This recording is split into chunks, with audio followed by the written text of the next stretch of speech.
केयूरादि विचित्रभूषणकर्तरान् रत्नाङ्गुलीयप्रभा राजत्पाणितलान् धृतैक्षवधनुः पुष्पेषु पाशाङ्कुशान् आनम्राभयदान् शिरीषमृदुलान् आलेपनैरञ्जितान् बाहून् मूर्धनि मे निदेहि सदयं मुक्तिस्थलस्ते शिवे निष्कं बाहुतलान्तरे मणिगणैः आकीर्णमत्यद्भुतं हारं चापि मनोहरं मणिमयीं मालां तथा काञ्चनीं राजीवोत्पलचम्पकादिकुसुमैः क्लृप्तामहीनश्रियं मालां सौरभशालिनीं च कलये मुक्तिस्थलस्ते शिवे वृत्तौ कुङ्कुमरूषितौ निरुपमौ पीनस्तनौ संहतौ तुङ्गौ कोमलसूक्ष्मपाटलपटप्रच्छादितौ उज्ज्वलौ मध्यं चापि कृशं वलत्रययुतं वक्षोजभारानतं तन्वीं रोमलतां च देवि कलये मुक्तिस्थलस्ते शिवे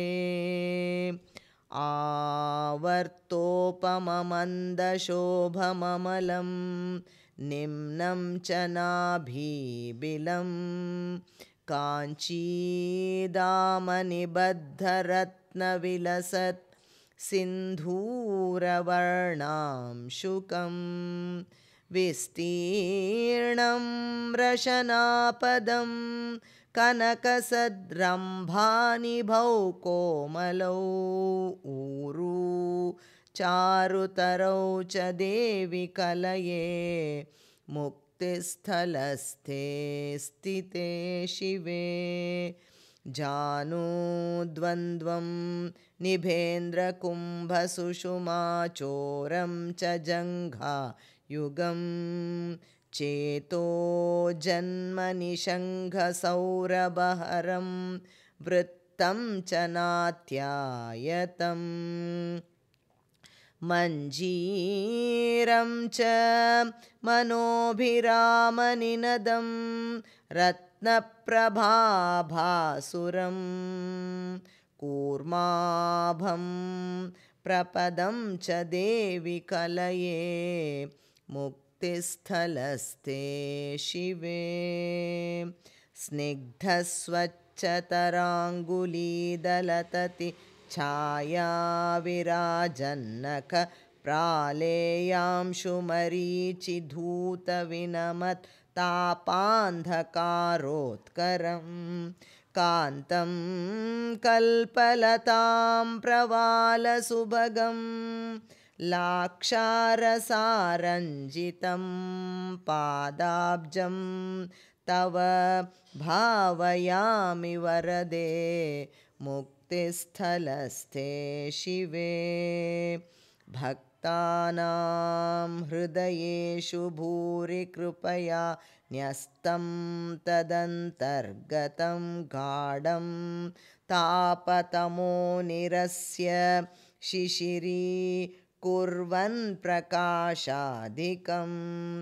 आनन्दामृतवर्षकं च वरदं यत्सेव्यमानं बुधैः तत्ते पादसरोजमम्बकलये मुक्तिस्थलस्ते शिवे यत्पांसुं कमलासनप्रभृतयो देवा मुनीन्द्रास्तथा व्योढं मूर्ध्नि सकुर्वतेऽन्यथ धियः किं किं तपो दुष्कुरं त्वत्पादाम्बुजमानतस्य सततं खिन्नस्य मे मस्तके त्वत्पादाम्बुजमानतस्य सततं दीनस्य मे मस्तके राजन्नूपुरमर्पयाम्बिवरदे मुक्तिस्थलस्ते शिवे राजन्नूपुरमर्पयाम्ब सदयं मुक्तिस्थलस्ते शिवे राजा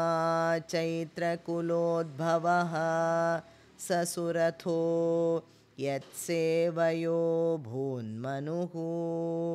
वैश्यस्तोऽपि समाधिरापमतिमान् ज्ञानं परैर्दुर्लभम् येषा मूर्तिरमू महत् स्मररिपुं